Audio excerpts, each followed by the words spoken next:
Hello guys, welcome back to Share Market Hub. This is Tanmay this side and welcome to What's Trending. Okay so ये हमारा नया segment है जहाँ पे हम मार्केट में जो भी हॉट टॉपिक है उस पर डिस्कस करने वाले हैं एंड उसका एनालिसिस एंड ब्रेकडाउन करने वाले हैं। सो आज का टॉपिक है रिलायंस जियो एंड रिलायंस जियो के साथ साथ रिलायंस जियो में जियो ने अभी जस्ट फाइनेंस सेगमेंट में एंट्री करी है, रिलायंस ने जस्ट फाइनेंस सेगमेंट में एंट्री करी है। तो उस पर हम चर्चा करने वाले हैं कि उसका अभी क्या होने वाला है। सो बैक टू बैक उसने दो लोअर सर्किट मार दिए है एंड अभी लोग टेंशन में, और आज भी थर्ड लोअर सर्किट मार दिया है। सो लोग टेंशन में कि अब इसके साथ क्या होने वाला है। So let's discuss about it. Okay, so now let's come to the main point. Okay, Geo Financial Service got listed on 21st August, which was just 2 to 3 days back. Okay, and जब से Geo Finance list हुआ है, it has broke down to its levels from almost 260 to 72.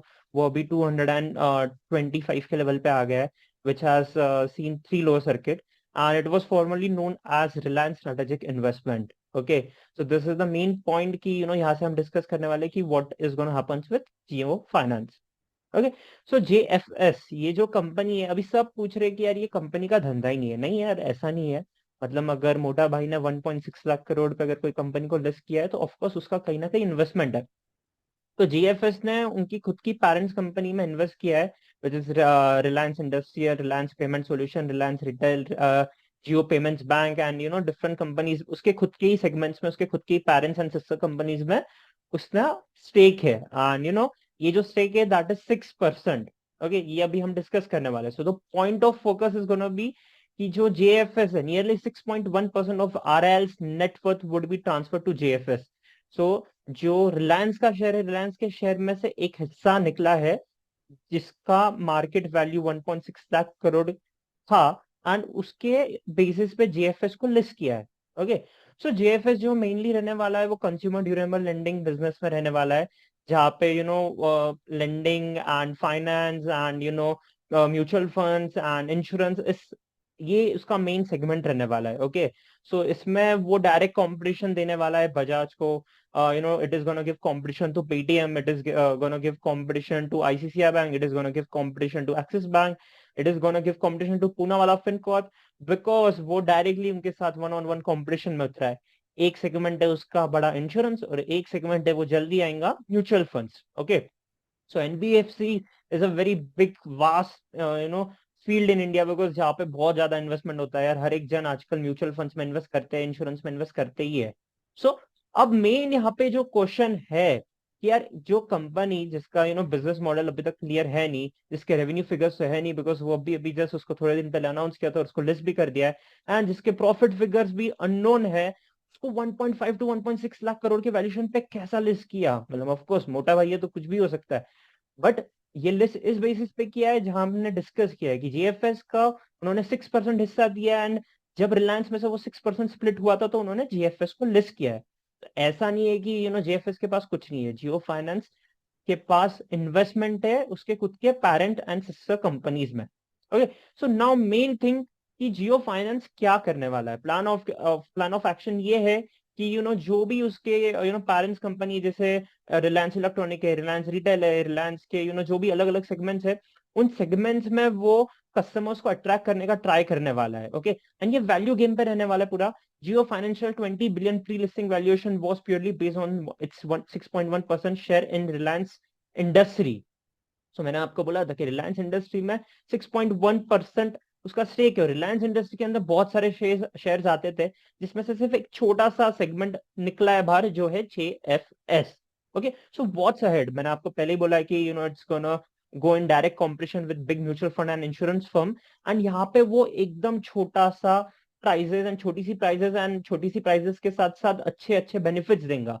तो ये हमने पहले भी देखा है कि जब जियो लॉन्च हुआ था, जियो नेटवर्क, तो जियो नेटवर्क के पहले बड़ी बड़ी कंपनीज थी। आइडिया एक बहुत बड़ी कंपनी थी, यूनिनॉर बड़ी कंपनी थी, एमटीएनएल बहुत बड़ी कंपनी थी, डोकोमो बहुत बड़ी कंपनी थी। तो ये सब बड़ी बड़ी कंपनीज को जियो ने आके मार्केट में वाइप आउट कर दिया। और उसने ये वाइप आउट कैसे किया था? उसने फ्री सर्विसेज दिया, फ्री नेट दिया, एंड उसने पूरा इंडिया का टेलीकम्युनिकेशन मार्केट चेंज किया। ओके, अब यहाँ पे बहुत सारे लोग हैं जो टेंशन में कि यार बजाज का स्टॉक गिरेगा। ओके, या बजाज के साथ साथ जो भी अदर फाइनेंशियल स्टॉक्स है वो गिरेंगे। तो एचडीएफसी लाइफ आता है, that is one thing, HDFC AMC आता है, that is also one thing, LIC के डिफरेंट स्टॉक्स है, that is also one thing. So ये डिफरेंट डिफरेंट स्टॉक्स है, बजाज, बजाज फिनसर्व, बजाज फाइनेंस। तो ये स्टॉक्स का क्या होने वाला है, ये स्टॉक्स गिरेंगे, ये गिरते जाएंगे। देखो भाई, यहाँ पे सिंपल सा सॉल्यूशन है। लॉन्ग टर्म में जो सबसे बेस्ट सर्विस देगा वो मार्केट में हमेशा टिका रहेगा। अब आप बोलोगे कैसे? तो जब इतनी बड़ी बड़ी टेलीकम्युनिकेशन कंपनीज को मोटा भाई ने गिराया था, तो उस सब में एक कंपनी हमेशा टिकी रही है जिसका नाम है Airtel. Okay, that is not a surprise कि मित्तल जी ने उस कंपनी की जो क्वालिटी थी एंड सर्विस था उसको हमेशा टॉप एज रखा, टॉप नॉच रखा। ओके, एंड इस चीज की वजह से आज भी वो इंडिया के टॉप 10 रिचेस्ट पर्सन में आते हैं, and with the Airtel business only because Airtel ने उसके क्लाइंट कंज्यूमर बेस को भरोसा दिलाया कि we are the best and we have the best quality to provide.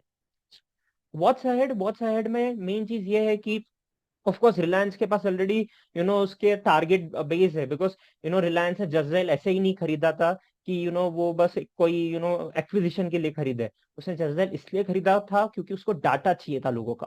Data is the most important and key thing in this modern world. Okay, so इस modern world में जिसके पास data है वो भाई वो टॉप एज है, and crate crate का धंधा पूरा डाटा पे ही चलता है, वो डाटा लेता है बेचता है। तो रिलायंस ने डायरेक्टली जसडैल को खरीद लिया। तो ऑफकोर्स रिलायंस के पास उसके सोर्स है, उसकी वेबसाइट है, उसके पास उसका टेलीविजन है जिसके थ्रू वो मैसेजेस भेज सकता है क्लाइंट्स को। सो रिलायंस के पास ऑलरेडी बेस है, सिर्फ उसको धंधे में घुसना है और बेस्ट चीजें ऑफर करनी है।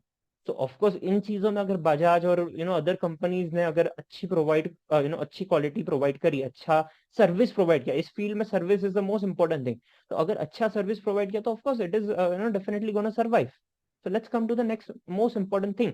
Why the fall? Okay, ये सबसे इंपॉर्टेंट क्वेश्चन है जो लोगों को मालूम नहीं है। लोगों को ऐसा लग रहा है कि उसका धंधा अभी तक लॉन्च नहीं हुआ इसलिए वो गिर रहा है। नहीं यार, बेसिकली जो ईटीएफ्स रहते हैं, okay, ETFs are holding Reliance industry and they receive Jio financial service also, but they have to stay within their mandate of owning index stocks only. So जो निफ्टी 50 के स्टॉक्स रहते हैं ईटीएफ्स, उसमें ही ट्रेड कर सकता है, उसमें ही होल्डिंग रख सकता है।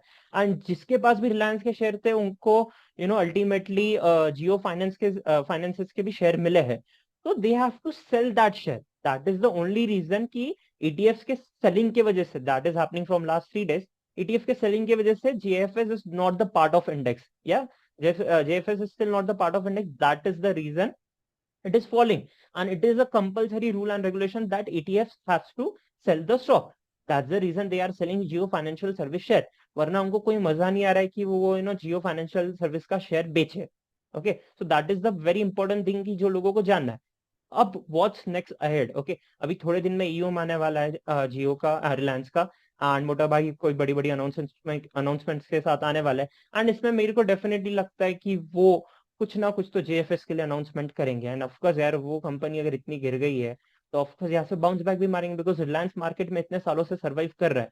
तो मेरा व्यू क्या है, यहाँ से रिलायंस को थोड़ा बहुत 214 से लेके 205 के बीच में आने दो, और वहां पे थोड़ी बहुत क्वांटिटी बाय करो लॉन्ग टर्म के लिए, फिर धीरे धीरे उसको एवरेज करो। अगर नीचे आता है तो 190 के पास एवरेज करो, नहीं आता है तो well and good for you. Okay, so and अगर एकदम बहुत बड़ा मैसिव फॉल भी अगर हमको कभी देखने मिलता है तो 178 से ज्यादा मेरे को लगता नहीं है कि फॉल आएगा। बट या let's consider the level of 205 to 214 जहां पे आप बाय करना शुरू करो, और लॉन्ग टर्म के लिए बिल्कुल होल्ड करो, ये स्टॉक आपको रिवॉर्ड करेगा।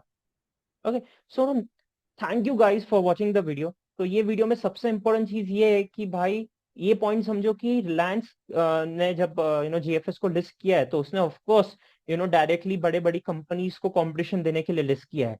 तो इन चीजों को समझो एंड देन ही कोई मार्केट में एक्शन लो, बिना उसके कोई भी एक्शन लेना is not a good thing. And उसके साथ साथ मोस्ट इंपॉर्टेंट थिंग है कि लॉन्ग टर्म गेम प्ले करो। ऐसा नहीं है कि शॉर्ट टर्म में तुमने रैंडमली बेच दिया स्टॉक को, लॉन्ग टर्म पे भरोसा करो, लॉन्ग टर्म में तुमको रिवॉर्ड डेफिनेटली मिलेगा। And thank you for watching the video guys, बस इतना ही। अगर कोई और डाउट्स है you can reach out to me, मैंने व्हाट्सएप का लिंक बायो में दिया है, and you can always join our community for more updates. So thank you for watching our video and see you in the next. Thank you.